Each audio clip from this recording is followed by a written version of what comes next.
What's up, everybody, and welcome to another edition of High Mythology, the show where I get high enough to talk to fish, and we tell you guys silly stories from mythology and folklore. Yeah. Yeah, tonight we will be bringing you some stories from the Philippines. Yep. Yeah. Did some more research. Yeah. Found some fun Found stories. some good Filipino stories, so... One kind of made me sad. Oh. But Sad. they're stories. They are stories. Yeah.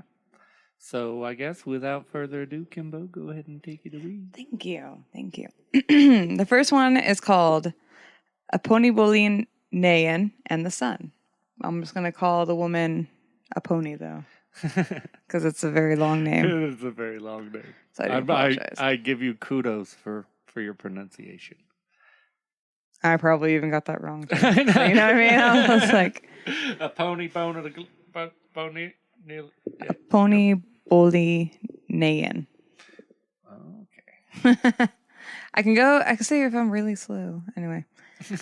One day, a pony and her sister-in-law went out to gather greens. They walked to the place in the woods where the siksik grew, for the tender leaves of this vine are very good to eat. Suddenly, while searching about in the underbrush, a pony cried out for joy. She had found the vine. And started to pick the leaves. She pulled as hard as she could, but the leaf did not come. And all at once, the vine wrapped itself around her body and began to carry her upward.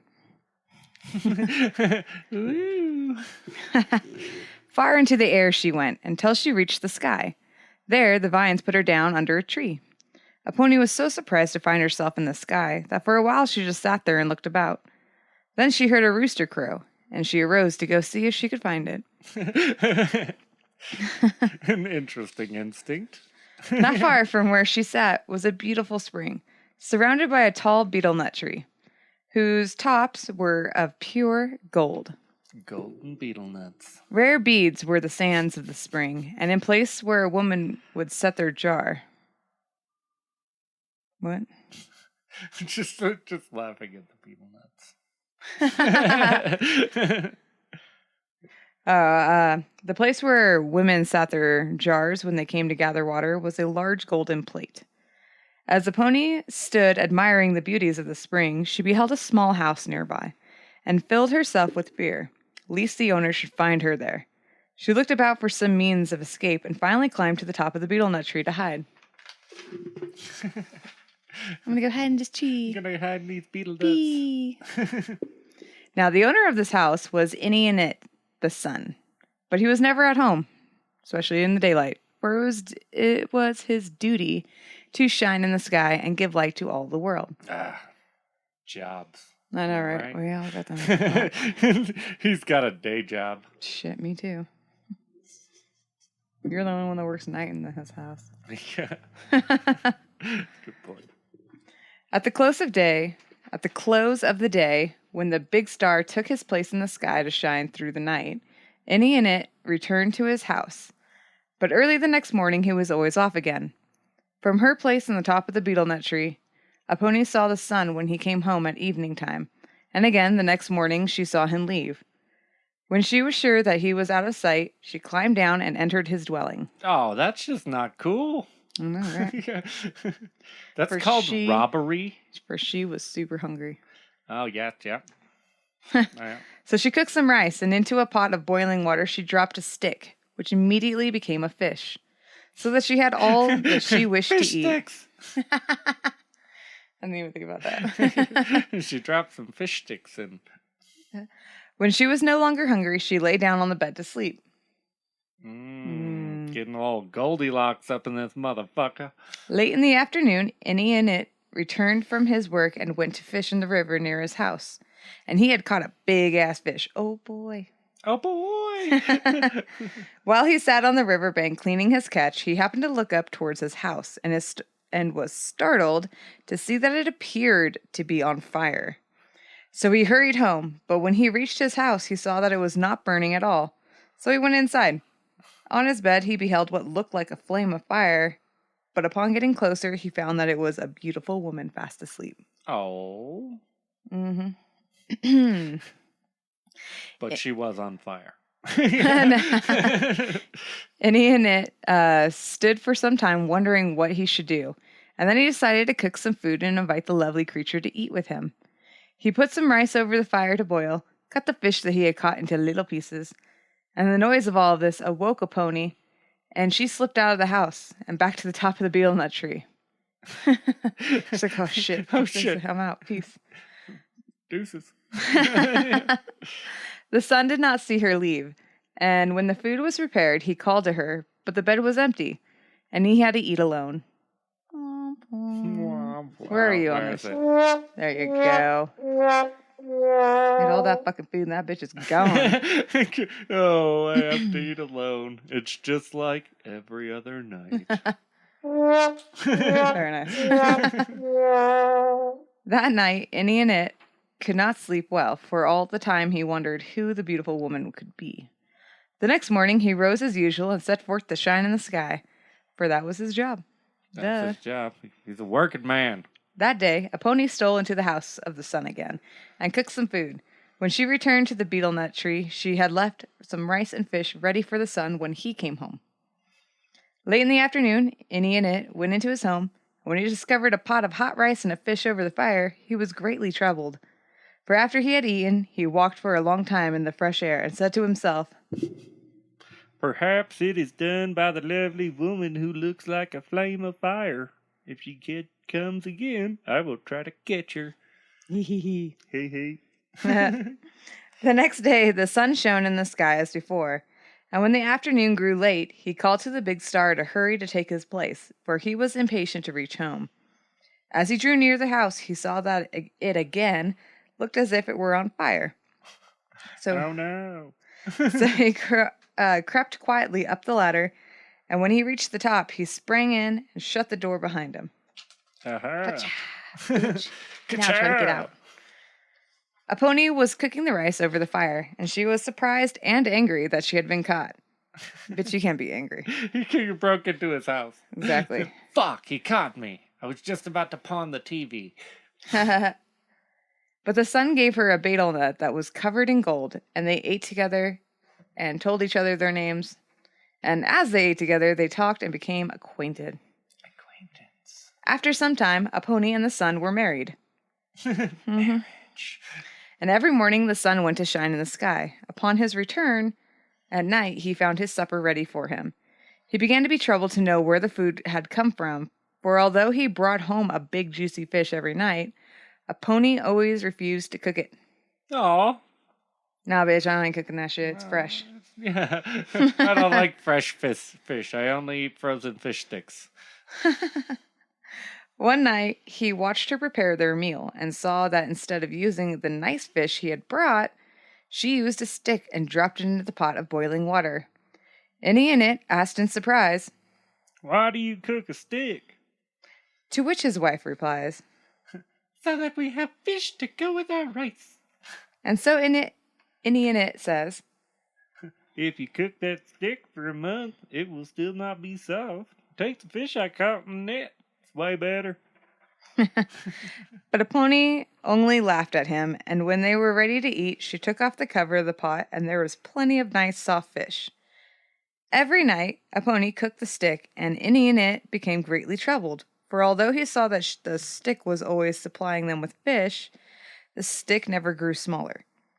Finally, he asked his wife again why she cooks with this stick instead of the fish that he catches. She says, "Do you not know there are some women on earth who have magical power and can change things? Watch me change my voice." So the son says, "Yeah, and now I know you are one of those women." to which his wife says, "Well, then do not ask me again why I cook the stick." See, I told you I could change my voice of magic. And so they ate their supper of rice and fish, with which the stick was made. I don't like that new voice. One night, not long after this, a pony told her husband that she wanted to go with him the next day when he makes light in the sky. He told her, "Oh, no. No. You cannot. It is fucking hot up there. You will not be able to stand the heat." to which she replies, Well, we will. We will take many blankets and pillows, and when the heat becomes too great, I will hide under them. And then maybe also we could have a picnic in the park or something later. Again and again, Inuit begged her not to go, but she just as often insisted on accompanying him. Early the next morning, they set out carrying with them a shit ton of blankets and pillows. First, they went to the east, and as soon as they arrived, the sun began to shine, and a pony was with him. They traveled towards the west, but when the morning had passed into noontime and they reached in the middle of the sky, a pony was so hot that she melted and became oil. Oh no! Then Inuit put her into a bottle, wrapped her in the blankets and pillows, and then dropped her down to earth. Oh no! Winnie. At this time, one of the women from a pony's town was at the spring gathering water when she heard something fall near her. Ploop. Turning to look, she beheld a bundle of beautiful blankets and pillows, which she began to unroll, and inside she found the most beautiful woman she had ever seen. Frightened at her discovery, the woman ran as fast as she could to the town. She caught me. I was going to steal those blankets. Where she called the people together and told them to come to the spring at once. They all hastened to the spot, and there they found a pony for whom they had been searching for everywhere. Her father asked her, "Where have you been? We searched all over the world for you, and we could not find you." to which a pony says, "Oh, I come from Pindian. Enemies of our people kept me there until I made my escape while they were asleep." All were filled with joy that the lost one had returned, and they decided that at the next moon they would perform a ceremony for the spirits and invite all the relatives who were mourning for a pony. Mourning. That doesn't fit it at all, sorry. So they began to prepare for the ceremony, and while they were pounding rice, a pony asked her mother to prick her little finger, where it itched. And as she did so, a beautiful baby boy popped out. Poop. Wouldn't that be nice? That'd be the easiest way to fucking give Blurp. birth. Fuck this. The people were very much surprised at this, and they noticed that every time he was bathed, the baby grew very fast. In a short time, he was able to walk.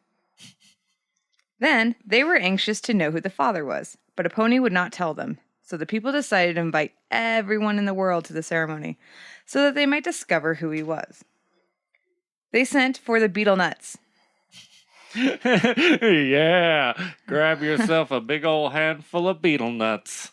That they were covered in gold, and when they had oiled them, they commanded them to go to all the towns and compel the people to come to the ceremony. What do you do for work? I oil beetle nuts. It's a hard job, but somebody's got to do it. That's how they come to life. Yeah. You gotta oil them first. Yeah, those beetles have big nuts. So, the people said, "If anyone refuses to come, grow on their knee." Yeah. And the Beetle Nuts departed to do as they were told.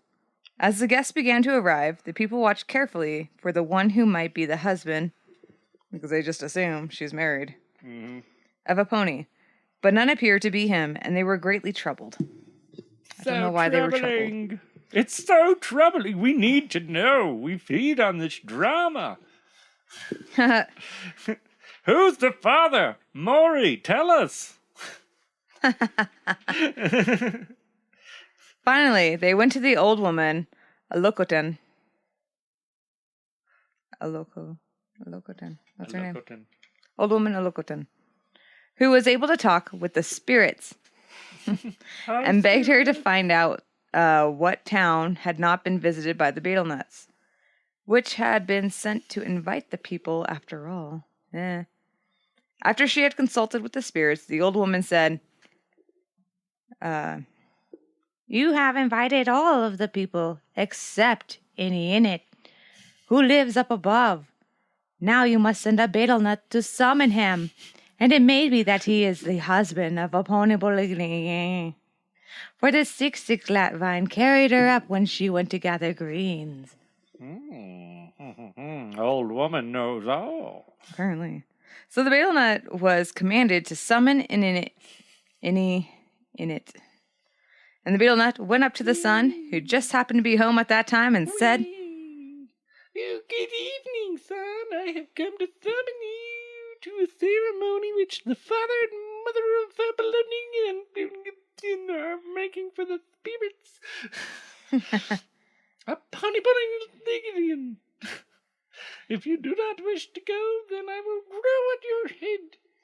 To which the sun replies, Go ahead. I don't want to go. So the betel nut jumps onto his head and grew until it became so tall that the sun was not able to carry it, and he was in great pain. So the sun begged, "I'll grow on, my pig." Oh, grow on, my pig. I see. I phrased that wrong. So the betel nut jumped onto the pig's head and grew, but it was so heavy that the pig could not carry it, and it squealed all the fucking time. Come on now, squeal for me. Easy, tiger. At last the sun saw that he could not disobey the summon and said to the betel nut, "Get off my pig and I'll go." Damn it. So it came to the ceremony, and as soon as a pony and the baby saw him, they were very happy and ran to meet him. Then the people knew that this was the husband of a pony, and they waited eagerly for him to come up to them. I'm assuming they were at the base of the hill. They couldn't really see anything, and then So as he drew near, they saw that he did not walk, for he was round, and they perceived that he was not a man, but a large stone. Oh. A large stone just rolling up. Just rolling up. Did I mention I'm a rock? Fishes. I know, right?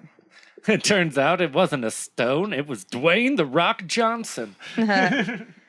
All of her relatives were very angry to find that a pony had married a stone, and they compelled her to take off her beads and her good clothes, for they said that she must now dress in old clothes and go again to live with the stone. So a pony put on the rags that they had brought her and at once set out with the stone for his house. No sooner had the two arrived there that Innie and It became a handsome man, and they were very happy again. So the sun says, "In one moon we will make a ceremony for the spirits, and I will pay your father and mother the marriage price for you." It's old school. We buy women. That's how it goes. That's how it goes. Give him a goat. He's a rough topic. Give you a goat for your daughter. Give you a goat. I got 2 goats and this pig, but I will not let the pig go. He's my best man. This pleased a pony very much, and they used magic so that they had many neighbors who would come and pound the rice for them, and to build a large spirit house for them real quick. Magic neighbors, go! Come pound my rice. I know, right? Then they sent oiled betel nuts to summon their relatives to the ceremony. Oh, just oily betel nuts. That's how they get around. Yeah. It's better than fucking Perrier pigeons, right? Yeah. They use nuts. If you don't come, I will teabag your face. I'll grow in your mouth. I'll grow on your chin, and we all know what that means. Nice. Oh, wow. The father of a pony did not want to go, but the betel nut threatened to grow on his knee if he did not. So he commanded all the people in town to wash their hair and their clothes. And when all was ready, when all was ready, they set out. When they reached the town, they were greatly surprised to find that the stone had become a man, and they chewed the magic betel nuts to see who he might be. It was discovered. These are some oily betel nuts in my mouth. It was discovered that he was the son of a couple in a pony's own town, and the people all rejoiced that the couple had found the son whom they had thought lost. They named him Aponi Taulo. So before he was a sun god, he was actually another guy in the fucking village. Oh. since I'm assuming you're not following. I And his parents paid the marriage price for his wife. Yep, there we go again. Which happened to be the spirit house, 9 times full of valuable jars.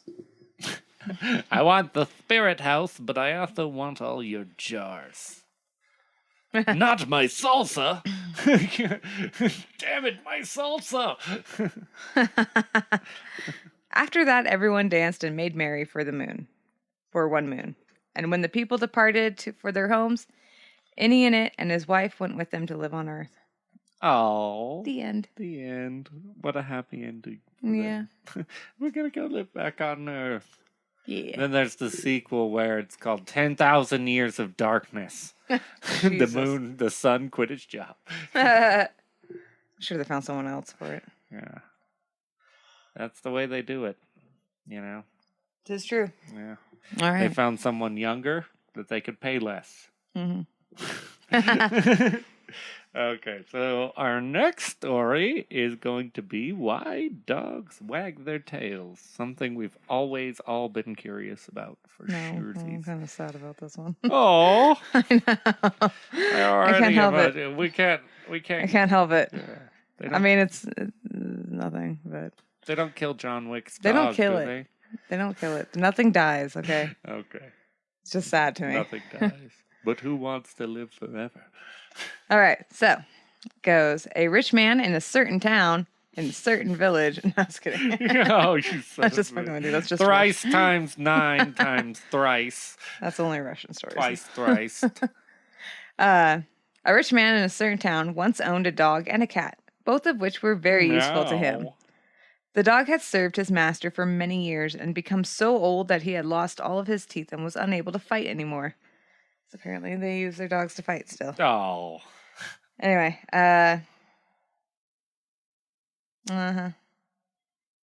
Oh, but he was a good guide and companion to the cat, who was strong and cunning. The master had a daughter who was attending school at a convent some distance away from his home. And very often he sent the dog and the cat with presents for the girl. Presents. One day he called the faithful animals to bade them to carry a magic ring to his daughter. He says to the cat, Hey, you are strong and brave. You must carry the one ring all the way to Mordor. Oh, sorry, different story. Carry the ring, but be careful there not to drop it, buddy. And then he says to the dog, You must accompany the cat, guide her, and keep her from harm. They promised to do their best and started out. All went well until they came to a river. As there was neither bridge nor boat, there was no way to cross it except to swim. Swim. The dog says, Before we plunge into the water, give me the magic ring. Give me the ring, Frodo. To which the girl cat replies, Oh no, the master gave it to me to look after. But the dog argued, But you cannot swim well, and I am strong and can take good care of it. Woo! Sorry. I can get it all the way to Mordor if we need. But the cat refused to give up the ring until finally the dog threatened to kill her. Yeah, the dog's not so nice either. Dog threatened to kill her, and then she reluctantly gave it to him. I will cut your fucking throat. I'm a madman. The river was wide and the waters were swift, and they grew very tired. And just before they had reached the opposite bank, the dog dropped the ring. Oops. They searched carefully, but they could not find it anywhere. And after a while, they turned back to tell their master of the sad loss. Just before reaching the house, however, the dog was so overcome with fear that he turned and ran away and was never seen again. Peace. The cat went on alone, and when the master saw her coming, he called out to know why she had returned so soon and what had become of her companion. The poor cat was frightened, but as well as she could, she explained how the ring had been lost and how the dog had run away. That dog is a fucking madman. Upon hearing her story, the master was very angry and commanded that all his people should search for the dog and that it should be punished by having its tail cut off. Oh. I know. He also ordered that all the dogs in the world should join in on the search. And ever since, when one dog meets another, they say, Are you the old dog that lost the magic ring? If so, your tail must be cut off. Then immediately they would show each other their teeth and wag their tails to prove that they are not the guilty one. Sniff my butthole. Then you will know my power. Since then, too, cats have been afraid of water and will not swim across a river if they can avoid it. You should have said that to my fucking cat. She's a fucking idiot. Sure. She like fucking hops in the shower with us. It's weird as fuck. She's a weird cat. She's a strange Odd. cat. And that's the story. That Why is the story. Why dogs wag their tail. Yeah. Gotta know if it's the old dog that fucked up. Yeah. You always gotta check to see. Yeah. That may. That's also why they sniff each other's asses. That's not all.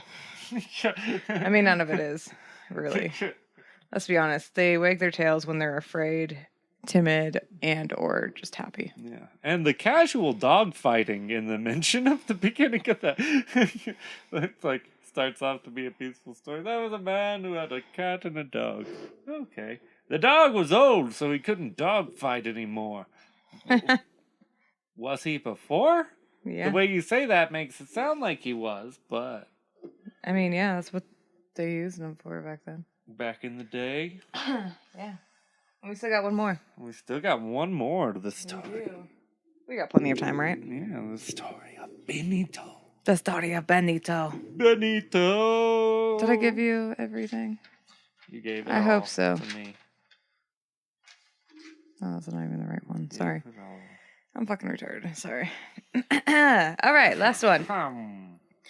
Benito was an only son who lived with his father and mother in a little village. Little village. They were very poor, and as the boy grew older and saw how hard his parents struggled for their sanctity living, he often dreamed of a time when he might be able to help them. Aw, good boy. One evening, when they sat there eating their frugal meal of rice, the father told them a story about a young king who lived in a beautiful palace some distance from their village, and the boy became very much interested. That night, when the house was dark and quiet, Benito laid on his mat trying to sleep, but thoughts of the young king repeatedly came to his mind, and he wished he were a king, so that he and his parents might spend the rest of their lives in a beautiful palace. The next morning, he awoke with a new idea. He would go to the king and ask for work, so that he might be able to help his parents in some way. Step 1, apply for the job at Palace. Step 2, total anarchy. It took him a long time to persuade his parents to allow him to go because it was such a long journey, and they feared that the king would not be gracious. But at last... The king's kind of insane. At last, they gave their consent, and the boy started out. The journey proved to be tiresome, and after he reached the palace, he was not at first permitted to see the king, but the boy, being very earnest, at the last secured a place as a servant. Servant job. Mm-hmm. Score, I got a gig waiting tables. Next stop, throne. It was a new and strange world to Benito, who had only known the life in the little village. The work was hard. It's hard work. But he was happy in thinking that now he could help his parents. One day, the king sent for him and said, I want you to bring me a beautiful princess who lives in a land across the sea.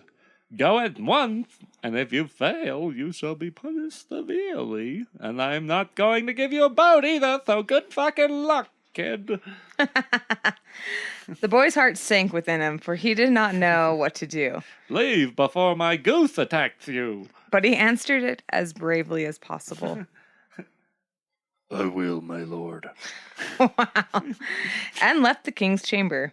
He at once set out preparing things for a long journey, for he was determined to at least try to fulfill the command.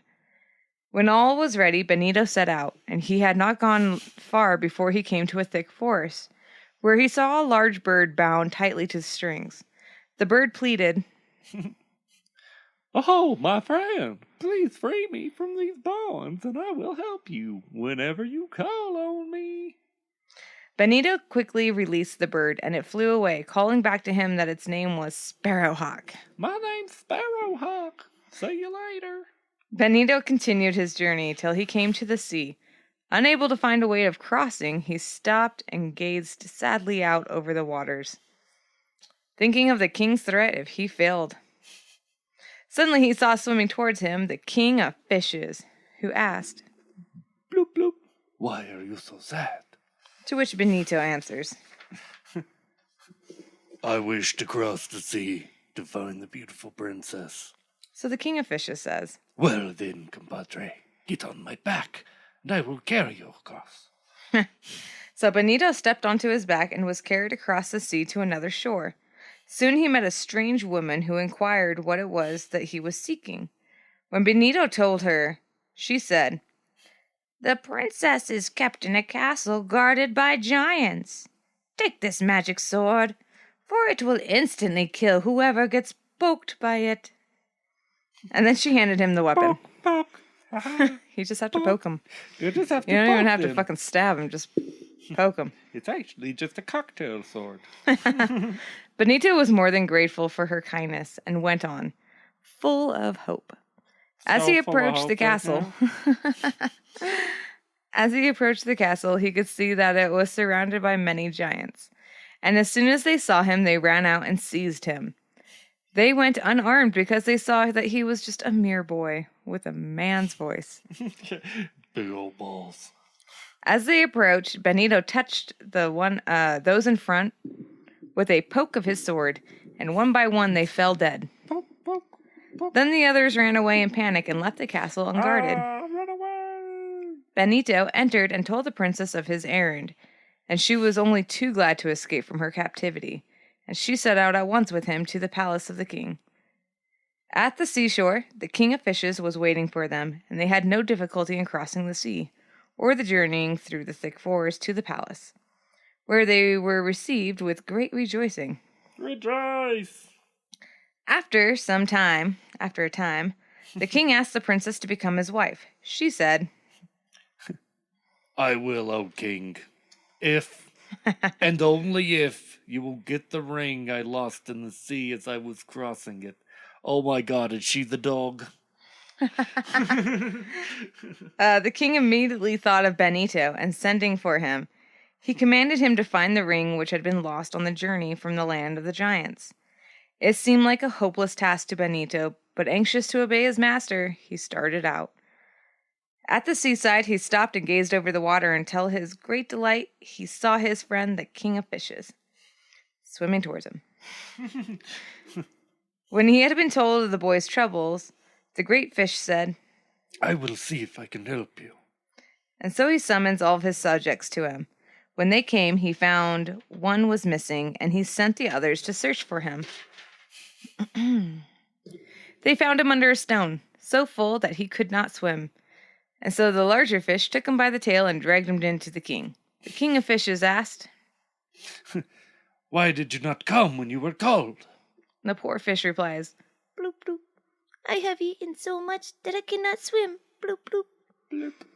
And then the king of fishes, suspecting the truth, ordered that the little fish be cut open, and inside they found the lost ring. Jesus. Yeah. Okay, then we will gut you. Benito was so overjoyed at this and expressing his greatest thanks, hastened with the precious ring to his master. The king, greatly pleased, carried the ring to the princess and said, Now that I have your ring, will you become my wife?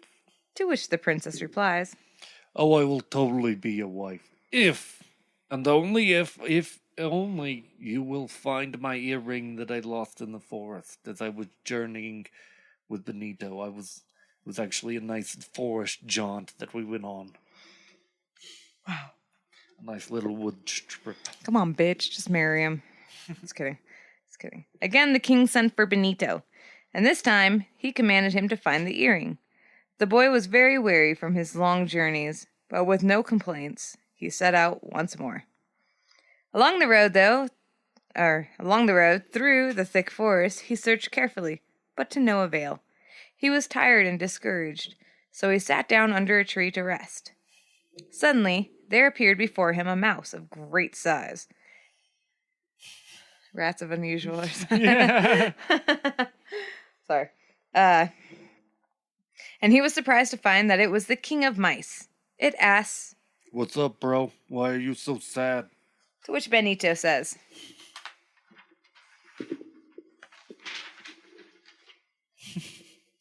Because I cannot find an earring which the princess lost as we were going through the forest together. So the king of mice says, Oh, bro, I totally got you. and so he summons all of his subjects. And when they had assembled, it was found that one little mouse was missing, and the king sent the others to go look for him. In a small hole among the Bung the bum. among the bamboo trees, Among the bung bungs. they found him. And he begged to be left alone, for he said he was full and could not walk. Uh-oh.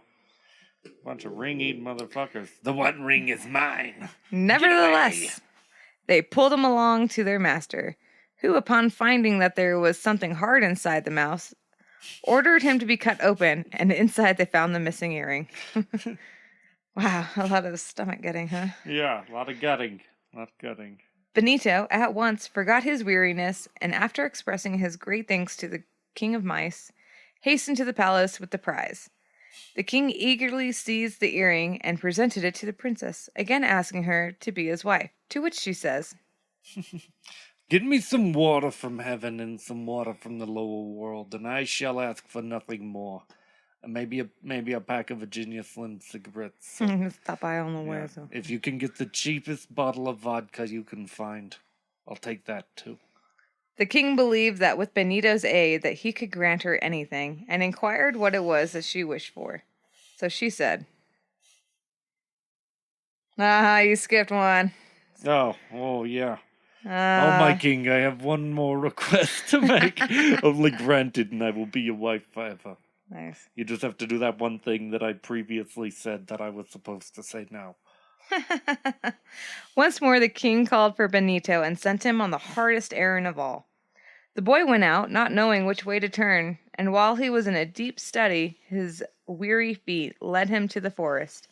Suddenly, he thought of the bird who had promised to help him, and so he called out, Sparrowhawk, to me! Your dog just looks at you. What? I'm right here. Sorry, that's how Dustin has commanded our dog to come with us. To me is the phrase. Me! He's just staring at you like, what? I'm right here. Right here, fucker. There was a rustle of wings, and the bird swooped down. Benito told him of his trouble, and Sparrowhawk said, I will get the water for you. Sorry. Then Benito made 2 light cups of bamboo, which he fastened to the Sparrowhawk's legs, and it flew away. All day the boy waited in the forest, and just as night was coming, the bird returned with both cups full. He told Benito that the cup on his right foot was from heaven, and the cup on his left foot was from the lower world. Benito unfastened the cups, and as he was thanking the bird, this gets sad. He noticed that the journey had been too much for it, and that it was dying. I'm dying. Filled with sorrow for his winged friend, he waited and carefully buried it. Then he hastened to the palace with the precious water. I'm still alive. Why are you burying Oh no, he waited till it was dead. Oh no, he waited till he was dead. He's not an asshole. I got stuff to do, Bert, and I know you're dying anyway. It's just a hurt egg. Right? Poor guy. I just sprained a wing. All I need is a couple of days. When the princess saw that her wish had been fulfilled, she asked the king to cut her into 2. Cut her in half. Cut me in And then half. pour the water from heaven on her. Sploosh. Sploosh. The king was not able to do this, so she cut herself. In And half. then he had to pour the water over her. That's some skills right there. All right. Sure. I'll just run into this fucking sword real quick. I Just had to swish go. it. I had to go from taint up. Otherwise, Oh, wow. so I assume she meant. I guess that would be I guess unless she went horizontally, Well, I mean, she could which have that's impaled still a herself. hole. That's still a hole. process. Yeah. She became even more beautiful than anyone had ever seen. Sploosh. Eager to become handsome himself, the king begged her to pour over him the water from the other cup. He cut himself. Make it rain. He cut himself, and she did as he requested. But immediately there rose a creature most ugly and horrible to look upon, and it had soon vanished out of sight. Then the princess called Benito and told him that because he had been so faithful to his master and so kind to her, she chose him for a husband. They were married, aimed great festivities. Wow. Festivities. And became king and queen of the broad and fertile land. Yeah. During all of this great rejoicing, Benito never forgot his parents. One of the finest portions of his kingdom he gave to them, and from that time they lived in great happiness. Happy. They all lived in great happiness. I would rather The him end. never have forgotten Sparrowhawk. I don't think he did. You're my boy, Sparrowhawk. But you don't want to forget his parents. His parents. Good. But did he forget about his rat bros He did. in the rat fraternity? Huh? And the king of fishes, yeah. And the King of Fish? King of Fish had some problems. I'm going to say that. He was a meth dealer. He was running drugs. Hardcore, He's man. smuggling drugs. For one. I am the King of Fish. What is that in the back? Fish, but mostly heroin. Yeah. Yeah. Well, I hope you folks enjoyed this. The references for today's episode were fairytales.com /Mabel Cook Cole, and that's fairytales with a Z at the end. Not to be confused with the expensive Ask New York clothing line. And all these stories were written by Mabel Cook Cole, by the way. Mabel Cook Cole. There are some that are written by others, so I can't really. Some from others and others from some. Sorry. Oh, Yeah. wow. Well, yeah. Hope you folks enjoyed it. Yeah. Be sure to like, subscribe, follow us. Find us on Twitter if you like. Howley Boys. H-A. HAOLEBOYS. Yeah. Hit that notification bell, too. Yeah. That helps, If there's too. a bell, do that. That helps. Yeah. All right, have a good night, Yeah. everyone. Oh, maybe you could. That's another thing you could do. Make an elaborate painting. Take some time with it. Do something nice. That's legal for once. Yeah. Well done. And then sell it on the black No. market. All right, everybody. Have a good night. Have a good one, guys.